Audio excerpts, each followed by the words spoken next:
আজ যাচ্ছি আমাদের এখানে শিবের বাড়ি। আমি স্বাগত জানাই সকলকে আমার দ্বিতীয় মিনি ব্লগে। সকালে উঠেই মা বলল, শিবের বাড়ি যাবি? আমি বললাম, কেন যাব না। তাই চটপট রেডি হয়ে নিলাম। মা সমস্ত কিছুই জোগাড় করে রেখেছিল। আমি বাড়ির পুজোটা দিয়ে বাকি সমস্ত জিনিস ঠিক আছে নাকি একটু দেখে নিলাম। এই ফুল আর বেলপাতা আমাদের বাড়িরই।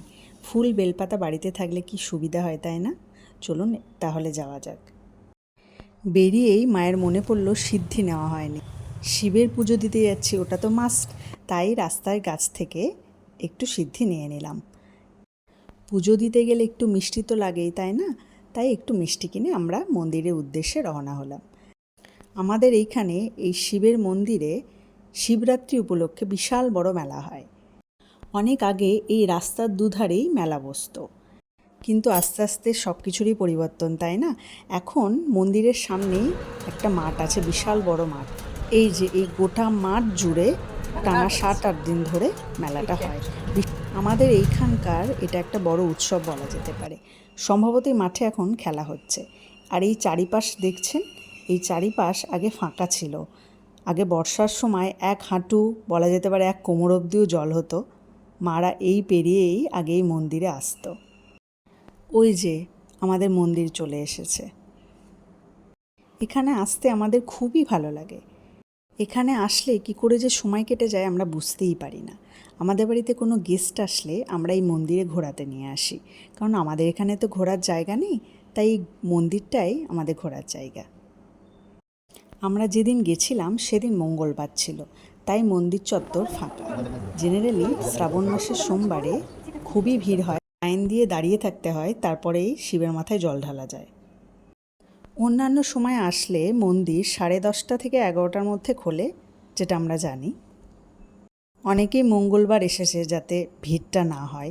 এই যে মা ফল কাটছে, মা এখানে এসে প্রতিবার ফল কাটে। চলুন আমি একটু মন্দির চত্বরটা ঘুরে দেখাই। এই যে কড়াইগুলো দেখছেন, এগুলো শিবরাত্রির সময় খিচুড়ি রান্না করা হয়। পাশেই আছে কালী মন্দির এবং দুর্গা মন্দির। কালী পুজোর সময় কালী ঠাকুর, দুর্গা পুজোর সময় দুর্গা ঠাকুর দেখতে আমি প্রত্যেকবার আসি। পাশেই আছে একটা বেল গাছ। আমি তো মাকে বলছিলাম এখানে একটা ফুল গাছ থাকলে খুবই ভালো হয়। আস্তে আস্তে সব কিছুরই উন্নতি হয়েছে। পাম্প, কল, বাথরুম সবই হয়েছে। এই যে ঘরটা দেখছেন, এই ঘরে ঠাকুরের ভোগ রান্না করা হয়। চলুন, মায়ের মনে হয় ফল কাটা হয়ে গেছে, এবার তাহলে আমাদের পুজোটা করে নেওয়া যাক। আমরা এতবার আসি এখানে যে আমাদের পুরোহিত মশাই চিনে গেছে। নিজেদের মতো পুজো করে ঠাকুরের মাথায় জল ঢেলে আমরা অঞ্জলি দিলাম। এখানে নাম গোত্র ধরে পুরোহিত মশাই পুজো করিয়ে দেন, কোনো অসুবিধা হয় না। এরপর আমরা মন্দিরে 3 পাক ঘুরলাম, যেটা প্রত্যেকবারই ঘুরি, মার পিছু পিছু আমি ঘুরি। আমাদের পুজো হয়ে গেছে, এইবার আমাদের খাওয়া দাওয়ার পালা। প্রত্যেকবার মা এসে এখানে খাওয়া দাওয়া করে। কি খাচ্ছে বলুন তো? মুড়ি আর আলুনি। আলুনিটা কি বলুন তো? বেগুন যদি বেসনে ভেজে বেগুনি হয়, তাহলে আলু বেসনে ভেজে আলুনি কেন হবে না?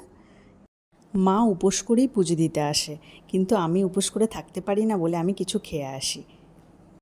মা বলে এখানে বসে খেতে খুবই ভালো লাগে, তাই আমিও মায়ের সাথে মা যা খাবার আনে সেগুলোকে খেয়ে নিই। এই যে ফাঁকা চত্বরটা দেখছেন, এখানেও মেলা বসে। মেলাটা ওই মাঠ থেকে শুরু করে মন্দির চত্বর পর্যন্ত হয়ে থাকে। চলুন এবার আমাদের ফেরার পালা। ভিডিওটা কেমন লাগলো অবশ্যই জানাবেন। ভালো থাকবেন, সুস্থ থাকবেন।